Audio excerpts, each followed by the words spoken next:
Lima, madrugada del 28 de julio del año 2000. Ante un reciente fraude electoral que le robó la elección al candidato Alejandro Toledo y que además pretendía mantener en el poder al dictador Alberto Fujimori, se organizó un movimiento masivo de protesta. La Marcha de los Cuatro Suyos. Los viejos pututos hablaron, a los cuatro suyos marcharon entonces.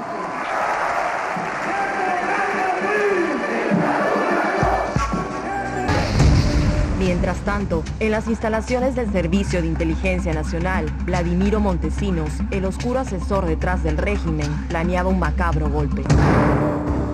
Sembrar unos explosivos dentro del Banco de la Nación para hacerlos detonar en el momento cumbre de la marcha. Así, Lima quedaría sumida en el caos y la culpa caería sobre el entonces candidato y líder de esa protesta, Alejandro Toledo.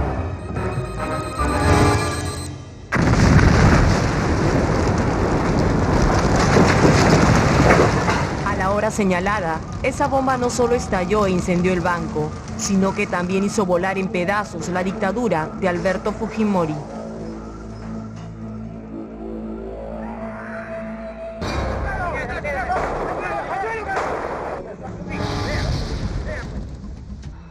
Disolver temporalmente el Congreso de la República. Con el Congreso disuelto, Alberto Fujimori convocó a nuevas elecciones. Los medios de comunicación y la mayoría de los peruanos, cegados ante el hombre que había apresado a Abimael Guzmán, apoyaron el autogolpe. Así, el aspirante a dictador logró una sólida mayoría en el Congreso. Su proyecto de poder indefinido comenzaba a tomar forma. Bajo el pretexto de la todavía existente amenaza senderista, Montesinos crea un comando de sanguinarios paramilitares, el Grupo Colina.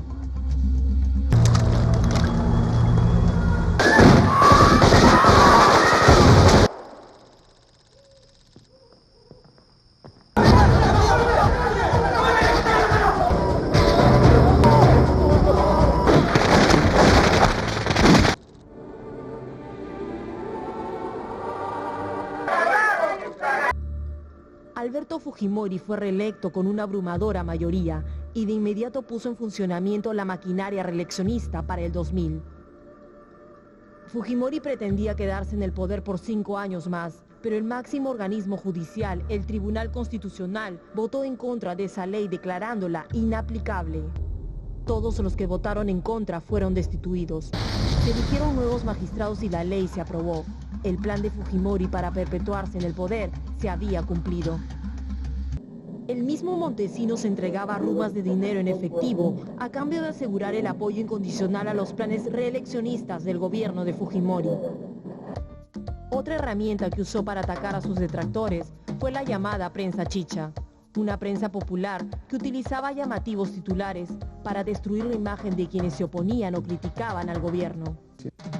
Las primeras víctimas inmediatas de esa prensa chabacana, manipulador y pueril fueron los candidatos a las elecciones del 2000, Alberto Andrade y Luis Castañeda.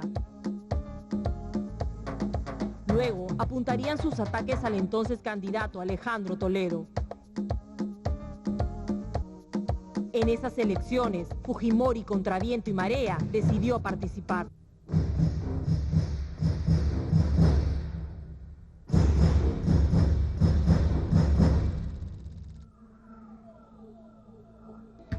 La maquinaria gobernista para las elecciones era arrolladora.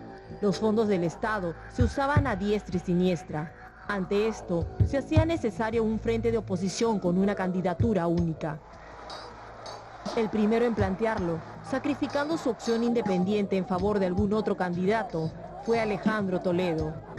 Ese gesto de desprendimiento le significó un mayor apoyo popular y se convirtió en el principal contendor de Alberto Fujimori.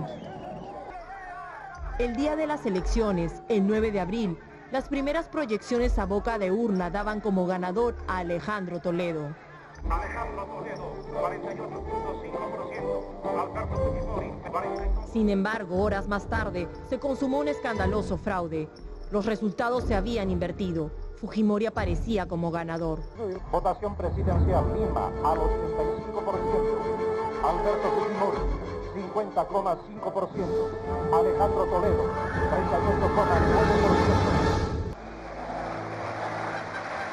Alejandro Toledo decide salir a las calles y logra impedir que declararan vencedora a Fujimori en primera vuelta.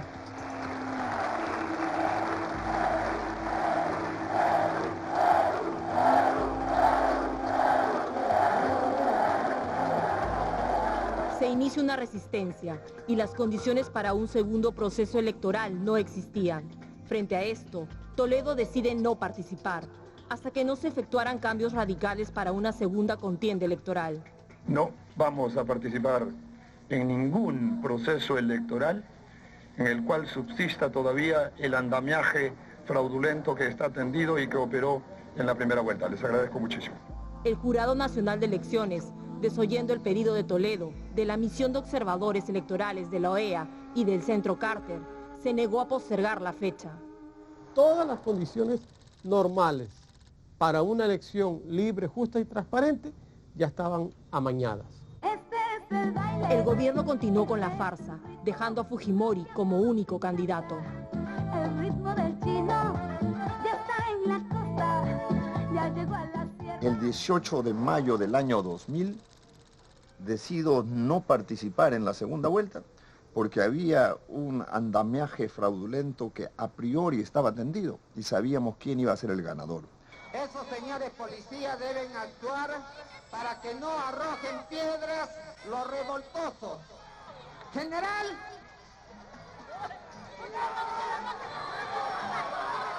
desalojen a los revoltosos. Policías. Y se baila así. En uno de los más evidentes casos de autonegación de dignidad, el canciller Francisco Tudela salió a criticar la renuncia de Toledo al ritmo del baile del chino. El ritmo del chino es el de Perú 2000. La sociedad civil se volcó a las calles, lavados de bandera, protestas estudiantiles, lanzamientos de basura frente a las casas de los miembros del régimen. Con estas movilizaciones se empiezan a abrir espacios. Era el momento de sensibilizar a la opinión pública internacional acerca de las irregularidades que afectaban el proceso político en el Perú. Toledo fue recibido y escuchado. ¿Quién has debatido? No, era un panel. You say there was division between the Lord and heaven. El pueblo peruano debe contar con el apoyo de todos los demócratas en su empeño por lograr, en un plazo muy corto, el retorno a la democracia mediante comicios verdaderamente justos y transparentes. La democracia no la hemos agarrado de las patas, hay que cuidarla siempre y pienso que un ejemplo como este, si se difundiera, sería tremendo para toda América. Todo ello se convirtió en un preámbulo para que Alejandro Toledo, liderando la resistencia, viajara por el Perú y convocara la mayor movilización registrada en la historia del país. Para un forastero que vendrá de los 4 suyos para el 26, 27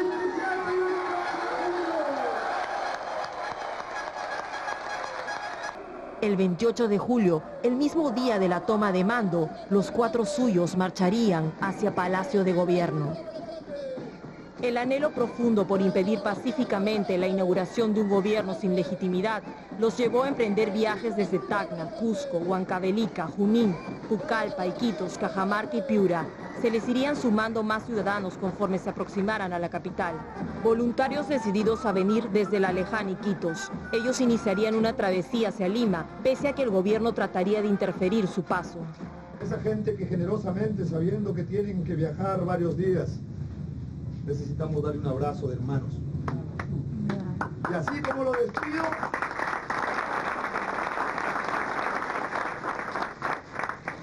yo iré a Chosica a recibirlos.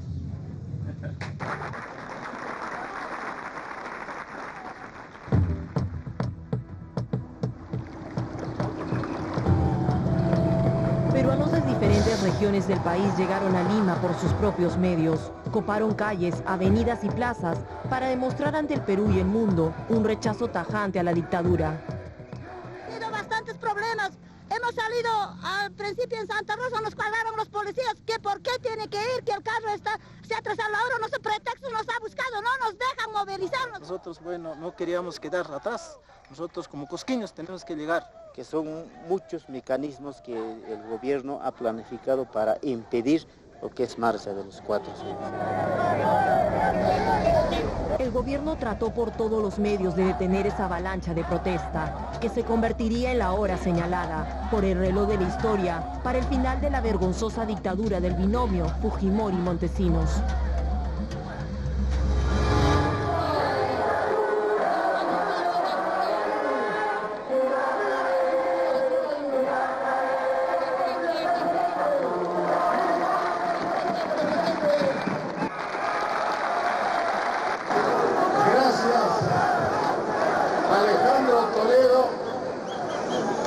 Por habernos puesto cara a cara entre los peruanos, para acercarnos, para demostrar que la democracia se hace con unión, con trabajo, con cohesión.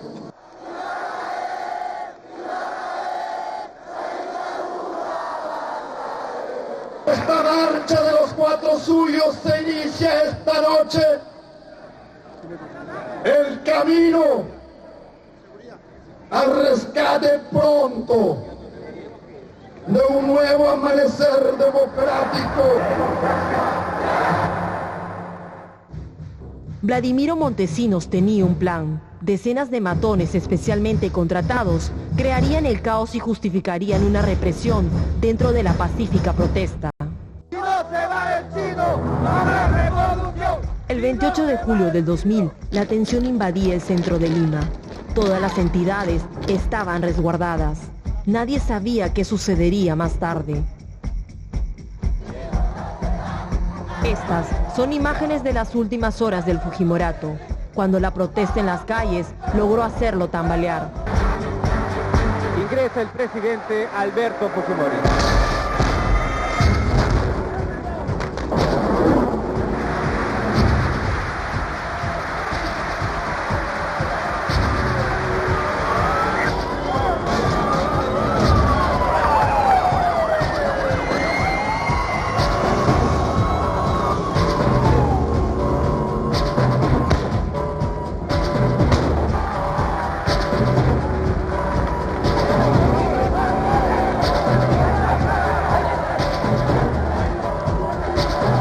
En el Banco de la Nación, unos humildes empleados llegaban con temor a cumplir sus turnos de vigilancia, sin saber que ese era el epicentro del macabro plan de Montesinos.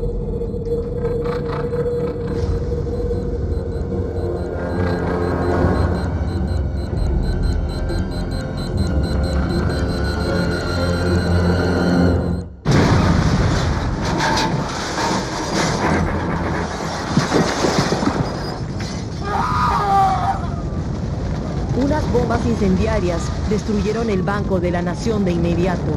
Los vigilantes intentaron apagar el fuego, pero era inútil. Las llamas aumentaban y su desesperación también.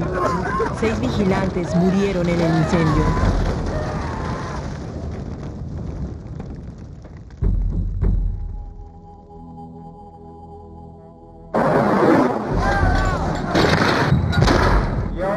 Alberto Fujimori, juro por Dios y por la patria que ejerceré fielmente el cargo de presidente de la República que me ha confiado la nación.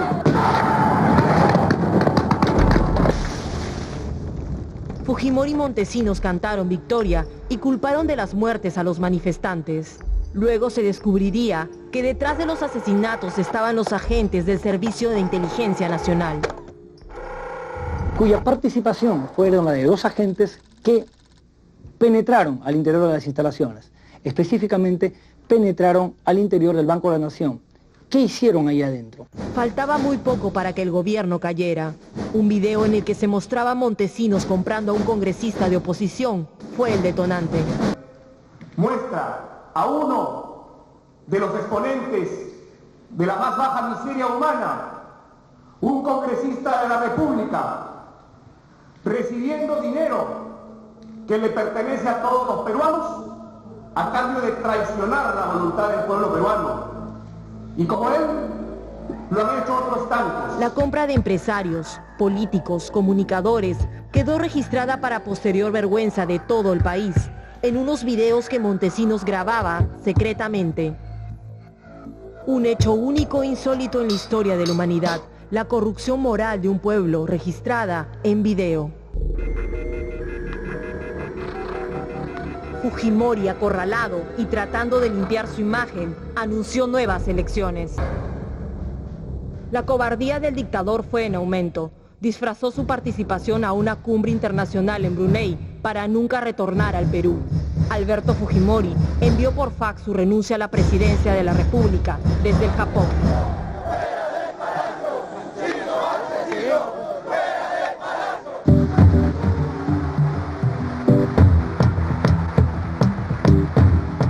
Semanas después, el congresista Valentín Paniagua es nombrado presidente de la República al haberse declarado la vacancia del cargo por abandono. La resistencia liderada por Alejandro Toledo había logrado finalmente sacar del poder a la dupla Montesinos-Fujimori. En las elecciones de 2002, la victoria de Alejandro Toledo se convirtió en un reconocimiento a su férrea y tenaz lucha por recuperar la democracia. Millones de hombres y mujeres anónimos, provenientes de todos los rincones del país, de manera unitaria y con decisión, fueron protagonistas de esta gesta cívica. Un pueblo sin violencia y solo armado con la fuerza de sus convicciones, su orgullo, su dignidad, a través de la marcha de los 4 suyos, logró devolverle la esperanza a nuestra patria.